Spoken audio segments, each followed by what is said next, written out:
I welcome you all to the second session. In the first session, we have already discussed about the straight lines, set theory, and some basic concept related to quadratic.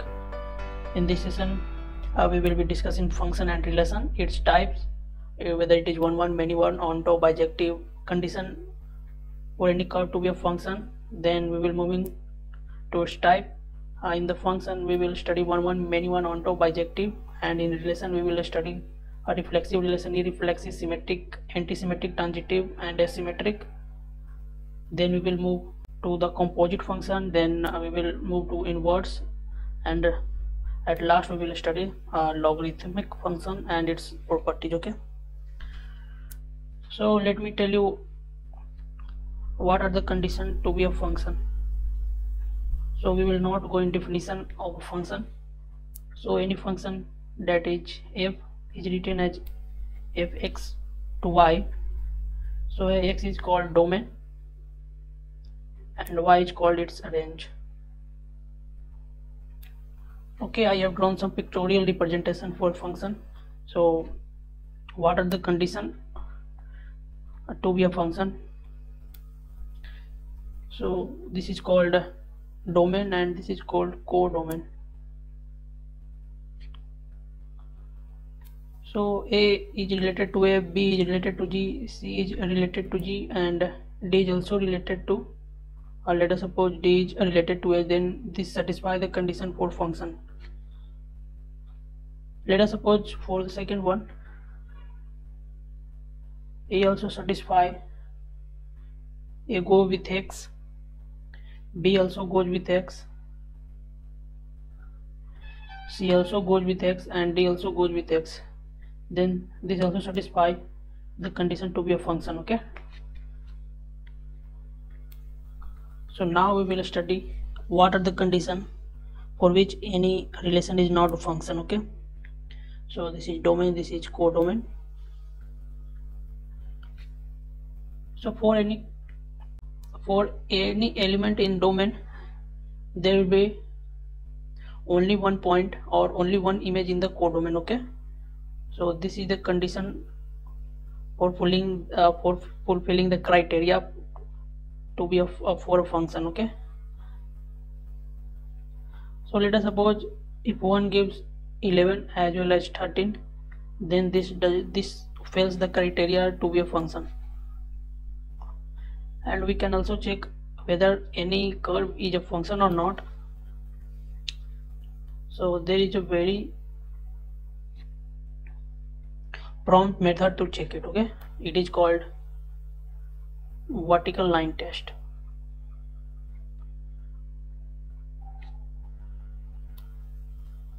So let us draw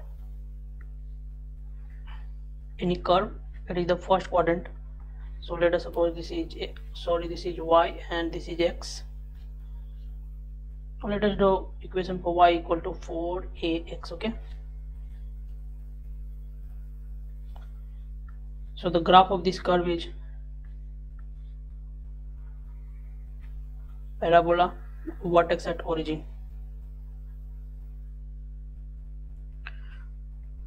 So vertical line test is basically draw a parallel line with respect to y-axis. So let us draw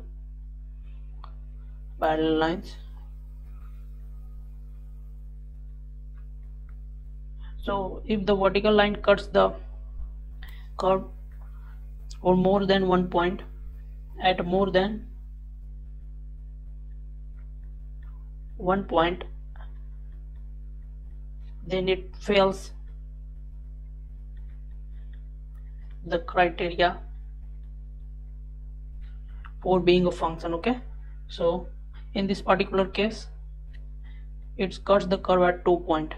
This line cuts it at 2 points. This also cuts at the 2 points. This line also cuts the curve at 2 points. So y square is equal to 4ax is not a function.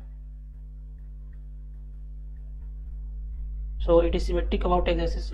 Let us suppose the curve is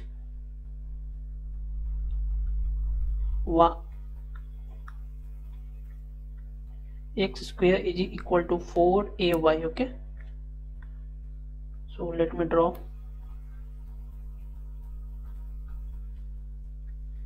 So in this particular case the curve will look like this. Okay, this is origin 0, 0. So the vertex for this will be x is equal to 0, y is equal to 0. So when we draw parallel line with respect to y, then it cuts the curve only at one point. Then this curve satisfies the criteria to be a function. So in this two example, we have seen what is vertical line test, and this is a very accurate method to find. We can find whether any curve is a function or not. Okay,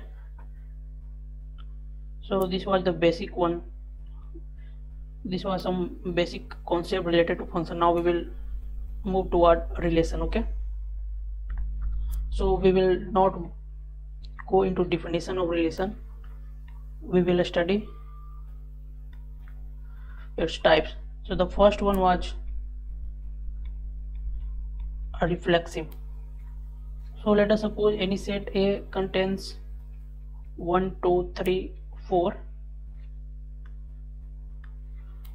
Then the reflexive relation will be for set A.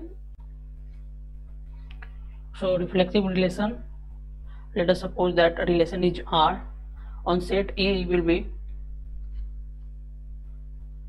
for all element A comma A must belong to R. Okay, that means for 1 there should be 1, 1. For 2 it should be 2, 2. For 3 there should be 3, 3. And for 4 there should be 4, 4.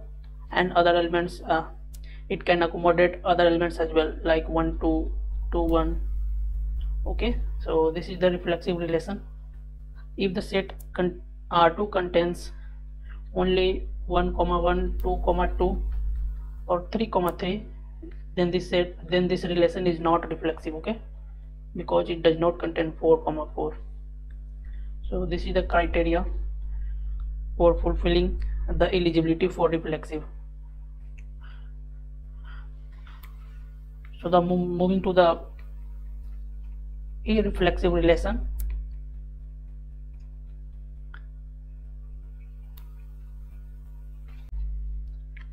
Let us suppose the set was 1, 2, 3, 4.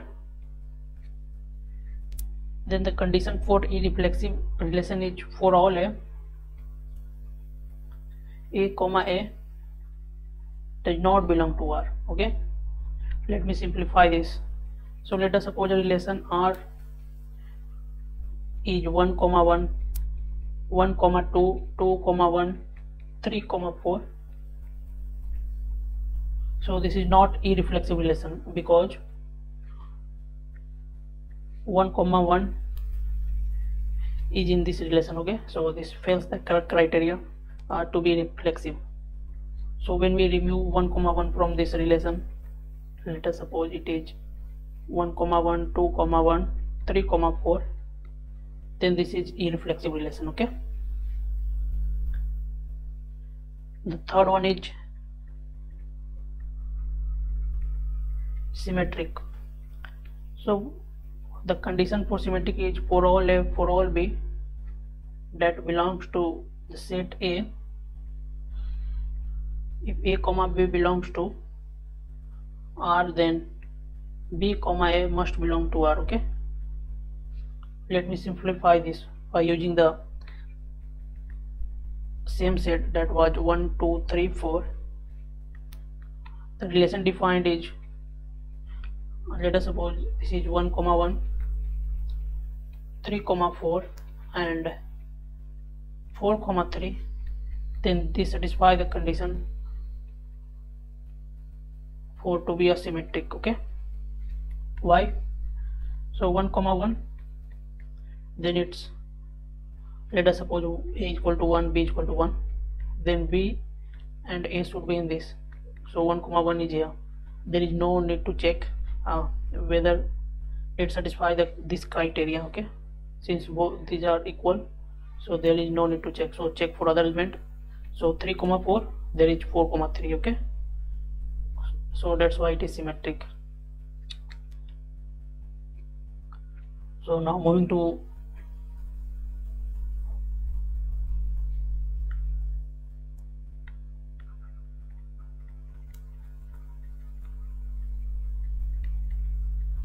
antisymmetric relation.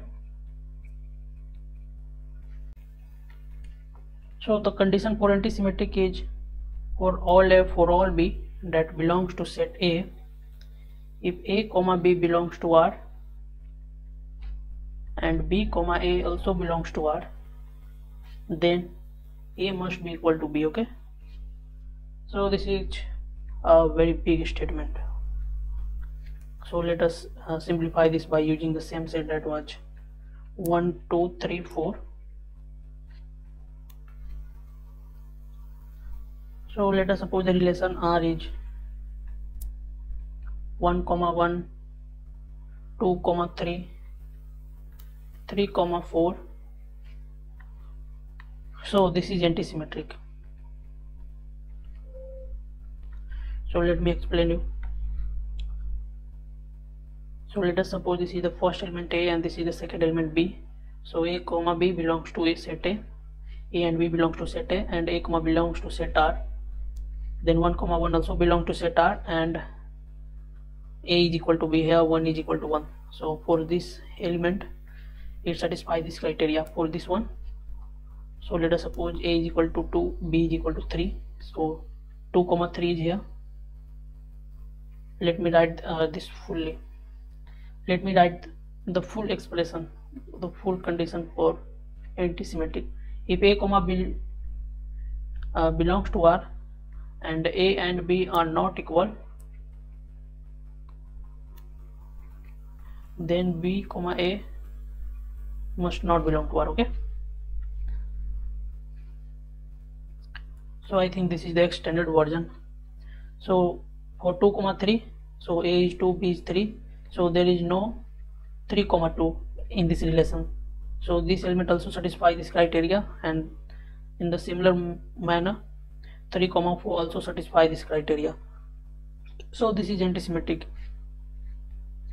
If we take another relation that is 1, 1, 2, 3 and 3, 2, so A and B, here it is B and A, but A and B are not equal, so it will be not antisymmetric relation.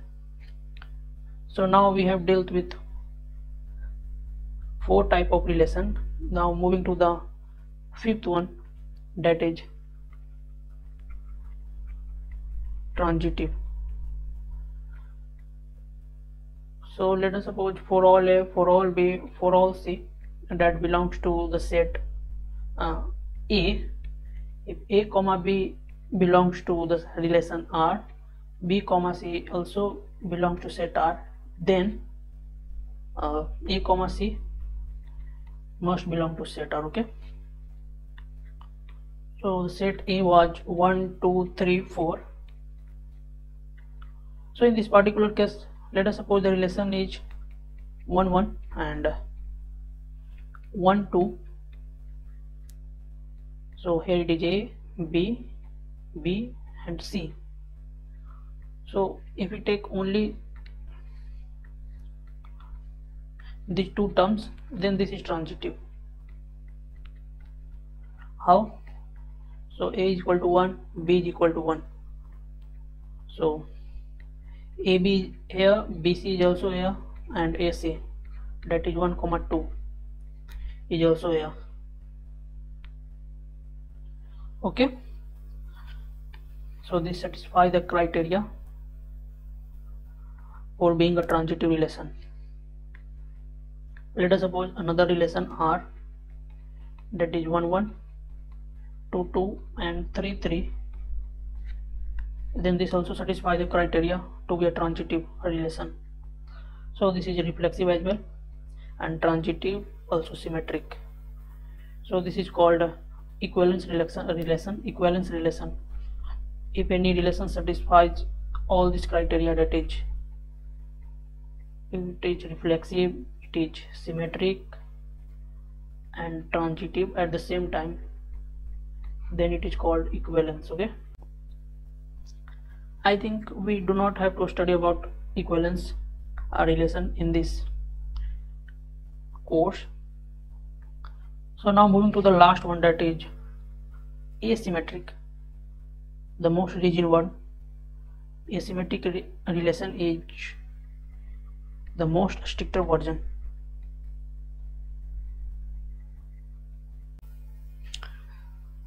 So the condition for asymmetric relation is for all A, for all B that belongs to the set. If A comma B belongs to set relation R, then B comma A must not belong to the relation. Okay, so I have written this statement in antisymmetric, but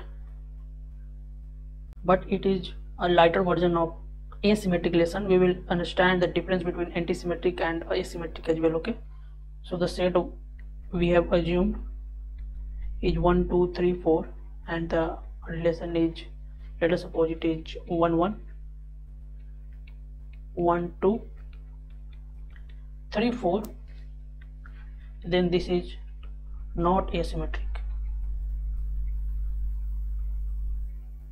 because 1 1 is in relation R, but B comma A should not be in relation R, but dissatisfy A comma B in relation R and B comma A is also in relation R.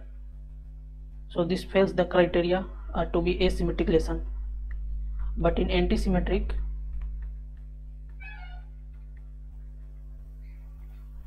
you can take this.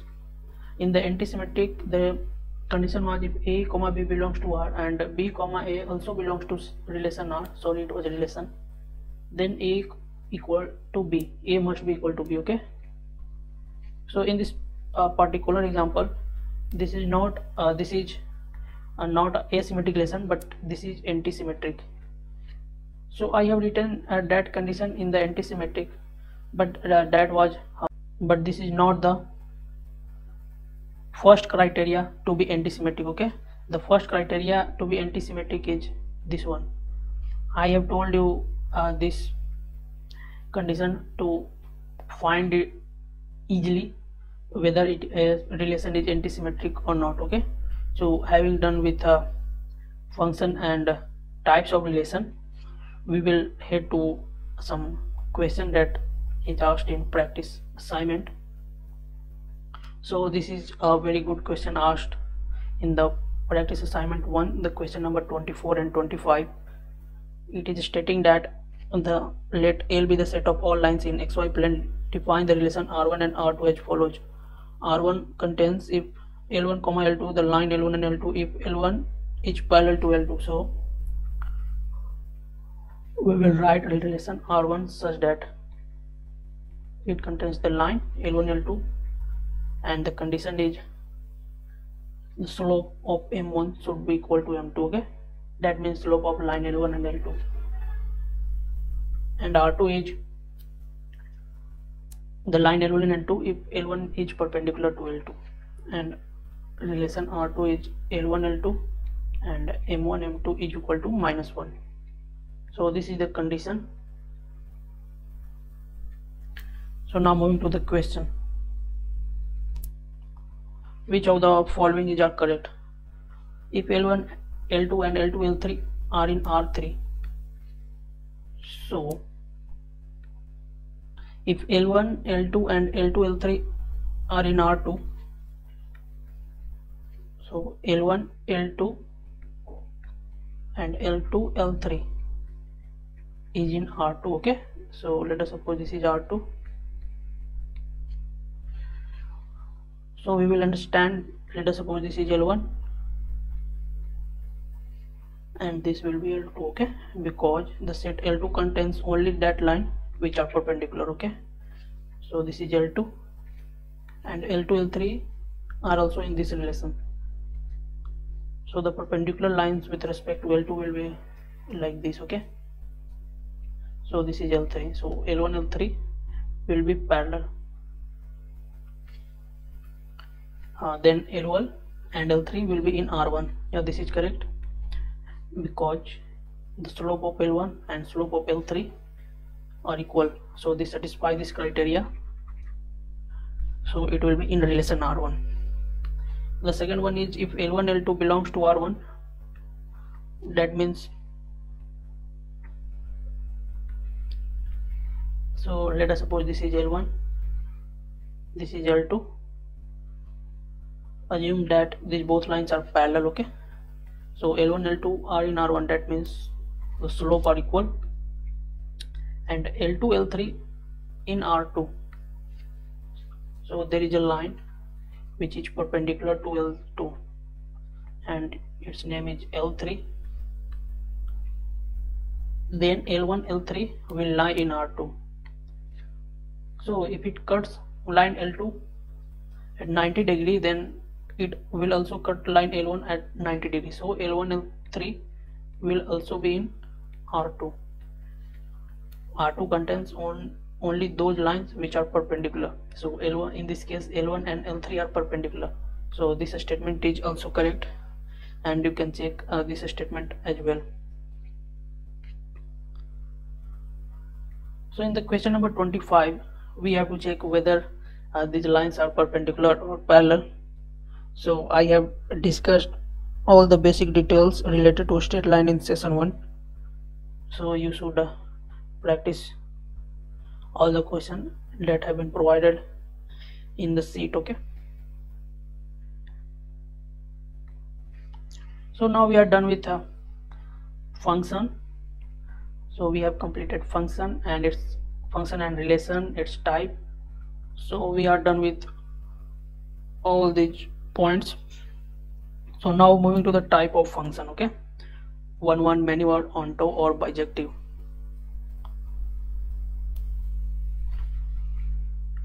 So the first one is one function and many one function. So let me draw a diagram. Let me draw coordinate axis for this purpose.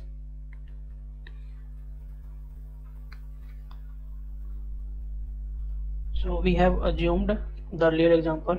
So let us suppose two equations, that is y is equal to x cube for 1 and for many one let us suppose x square is given by 4ay. So the graph of y is equal to x cube is like this. Okay, and graph for this quadratic is like this. This is symmetric about y-axis. So let me draw the full diagram. Okay,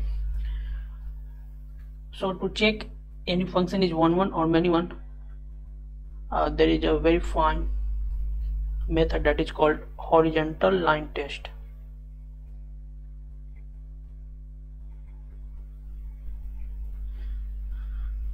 Yes, okay. So you draw a line which is parallel to x-axis. So let us draw this line, this line, this line, this line. If it cuts the curve only at one point, in this particular case it cuts the curve only at one point, so it passes the criteria for horizontal line test. But in this particular case it cuts the curve at 2 points, so this is called a many one function because it fails the horizontal line test and it passes the horizontal line test. Those functions which passes the horizontal line test are called 1. In this particular case it passes the horizontal line test, so it is a 1 function, and x squared is equal to 4ay fails the horizontal line test, so it is many one function. So in this particular course I think ITM does not deal with even or odd function. Okay, but for this purpose let us discuss even and odd as well. Okay, so for any function to be even, if f of x is equal to f of minus x, and for odd, if f of x is equal to minus time f of x, f of minus x. Okay, so let me write this once again. For any function to be odd, it satisfies the criteria f of x is equal to minus time f of minus x. In the coming session we will taking limit and how to, coming days I think we will have one session on graph and one session on limit. So we will develop holistic approach how to draw graph for any function that deals with this particular course. Okay, and we will also be studying about limit, how to find limit of indeterminate form, L'Hospital expansion form, and others as well. So be tuned. So the condition for even is f of x is equal to f of minus n, and for odd is f of x is equal to minus time f of minus x. This is the theoretical version, so I do not emphasize on this particular term to remember, but I rather believe in drawing graph. Okay, so let me draw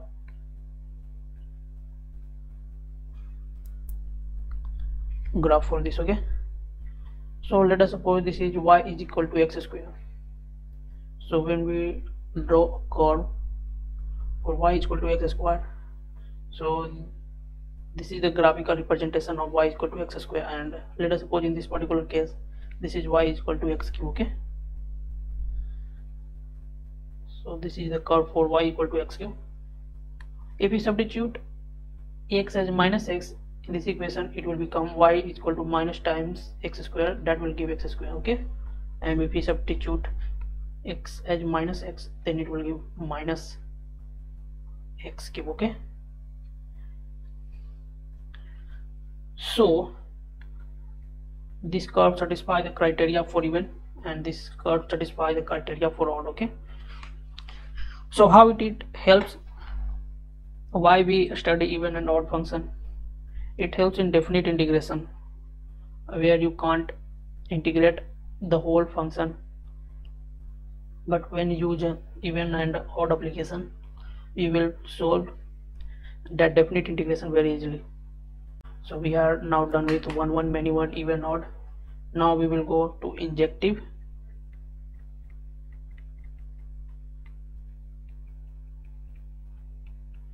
surjective, and bijective. Okay, so injective is called 1 1, that we have already discussed. Surjective is called onto, that means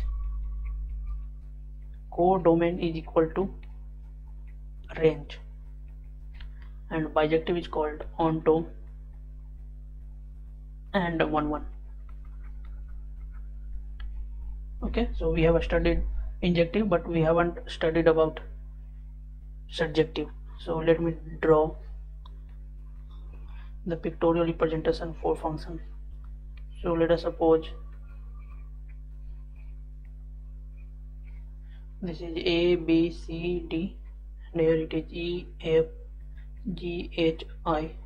In this particular case, let us suppose it is 1 2 3 4, and here it is 1 2 only. And in this particular case, let us suppose 11 12 13 14, and here it is, let us suppose 19 21 26 and 27. So if we map from domain to codomain, so let us suppose A map with E, B with F, C with G, D with H. Okay, in this particular case, let 1 and 2 maps with 1, 3 and 4 maps with 2. Okay, and 11 and 19, 12 21 13 26 14 to 27. So in this particular case, this is the codomain, and the range is E, F and G, H only, so it is not equal to the range. Okay, in this particular case, range is equal to codomain. In this particular case, range is also equal to codomain. So what is the difference here? So in this particular case, it is 1 1, because one element from here maps with only one here, so this is 1 1. Here it is many 1, and here it is 1 1. So this is the perfect case for surjective. So it is 1 1 but not surjective, because codomain is not equal to range. In this particular case, this is bijective, because range is equal to codomain and it is also 1 1. So now we have covered all the important topics related to function relation, its type, one many one on top, bijective, injective, surjective.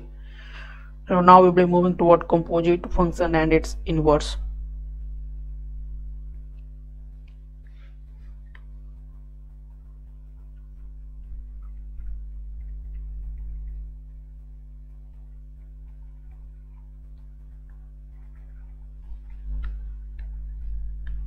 So composite function is basically, let us suppose there are two functions f of x and g of x, then f of g of x is called composite form. Okay, so there are many examples in our life that deals with composite function. Okay, so let us suppose we have to manufacture a car. So let us suppose this is a truck. Okay, so we have to build its engine. So the first criteria, so the first step will be the raw material, that is iron. Then it will go into furnace and will be shaped in some types of different parts, and then it will be finally designed into its engine. Okay, by applying many thermodynamical calculation, how to tune its engine, whether we want to have a greater mileage or we want to have a greater load capacity or have powerful engine. So it is going through some process. Okay, so here it is the input. So the input is the raw material iron. Then from that iron we are building some parts for that engine, and finally we are preparing engine for this truck. Okay, so there are a lot of activities that involves assembly line. So composite function is like assembly line production. Okay, so let us suppose this is the function f of x. So let us suppose its domain is this and its range is this one. Okay, so now we are substituting its output in this function. So the output will be this one. Okay, the range. So the range for f of x will works as input for the function g. Okay, so it will give, so this particular range for the function f of x will works as input for the function g, and then it will give some other output. Okay, so the final output is here. So then the mathematical term, we have to find what will be g of f of x, what will be the domain of g of f of x. So if we understand the process, then we will be comfortable with how to find its domain. So the raw material which this function will take, so first we will define this. Okay, so in this particular case that we have taken an example to build an engine. So building engine we require raw material as iron. Okay, so this was the step, and there was some function involved here, and it gives output as parts. Okay, and this part takes output as g and finally result into engine. So let us suppose at this step we are giving input as some sand or oil. So this function will break. Okay, so the assembly line production will be disturbed by this. So for finding the domain of g of f of x, first find the domain for f of x. So I am taking this example because you have to understand every step and do not get involved into very difficult mathematical terms. F of x, define domain of f of x. If you forget the mathematical term, or when you are composed with a very high a number of function in the composite form, then it will be very difficult to remember the theoretical part. So understand this process very clearly. So I was taking example as if we give raw input as sand and oil, then the assembly line production will be stopped. Okay, so here, so at this process define the input. Okay, so the input for the function f of x, then it will give some output. Okay, so this output will works as input of g of f of x. Okay, g of x. Okay, so this function g. So then find the domain of g, and if the output of f of x is the domain or input for, if the output of f of x, this function is input for g of x, in this particular case the output of this function, that is parts, and it is taking parts as input, so there is no problem here. But in many cases it generates unwanted material that is not used by this step. Okay, by this function g, so we will remove that. Okay, so you have to find the domain of g of x, domain of f of x, and then finally find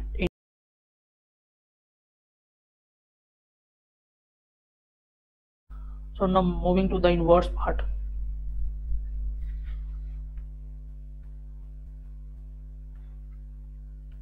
Inverse. Okay, so I have already discussed that for any point in domain there will be only one point in codomain. Okay,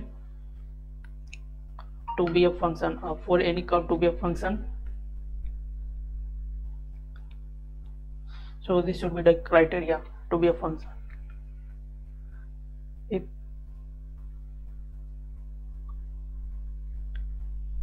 If any curve follows this, so in this particular example, this is the domain, this is the codomain.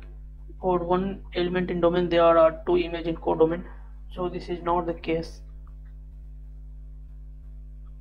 to be a function, so this is not a function. So the condition for inverse is it should be 1 1. Why? We will understand that, we will understand now. Okay, so let us suppose this is f of x and its domain is here,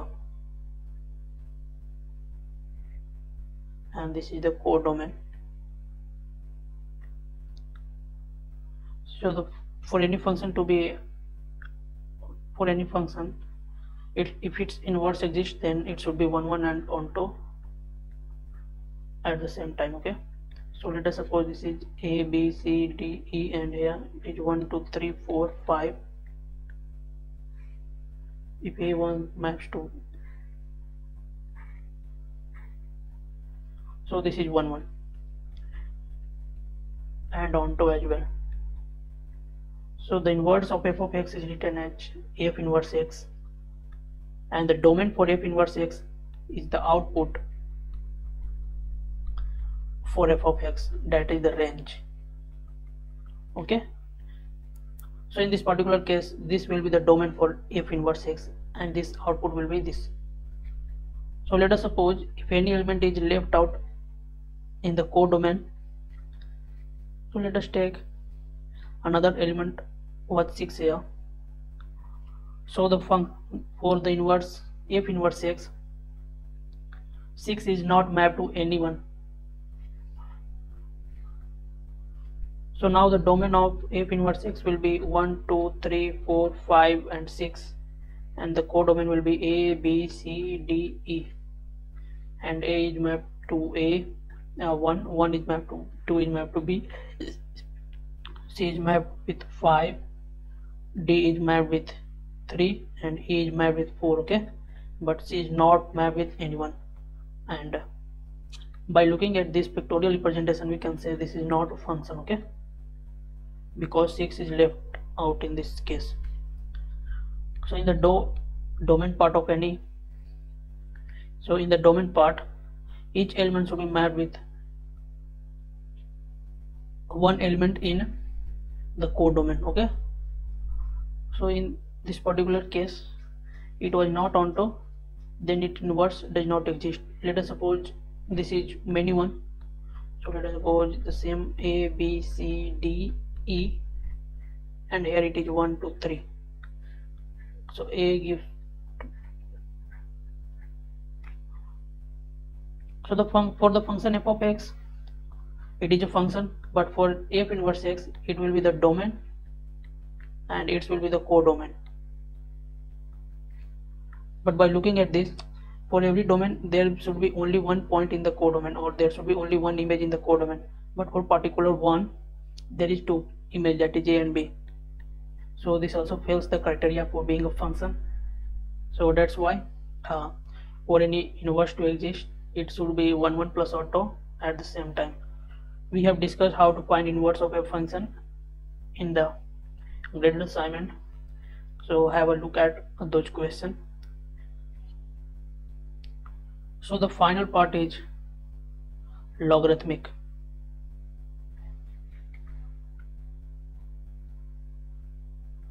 Log. So log AC is called its base. Okay, so many times it is also written as ln. So in this particular case the base is e. Okay, so for the logarithmic part, the most important thing is function, the most important point is the c must be greater than 0. Okay, and the base should also be greater than 0. In this particular it is e. Let us write this as a. So a must be greater than 0. So what happens when a lies between 0 to 1 and is not equal to 1? It also includes, and a is greater than 1.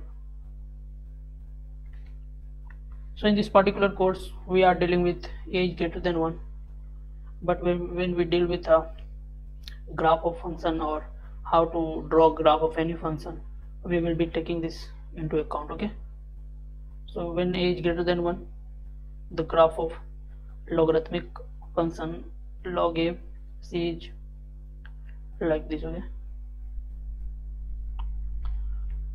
so this y-axis, this is x is equal to 0, works at its asymptote. Here it passes through 1, 0. There are some properties based on log, so we will look at those properties. So the first property is log base a mn. So it is written like log a. Okay, the second one is log m to the n, so it is written by like log am. The third one is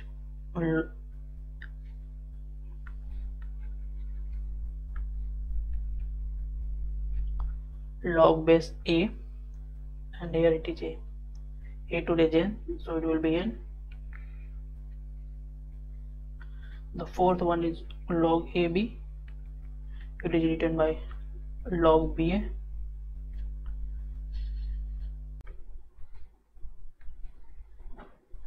So there is the most important one. So if log ab is also written as log b divided by log a, and in some other base, let us suppose this is c, this is also c. Okay,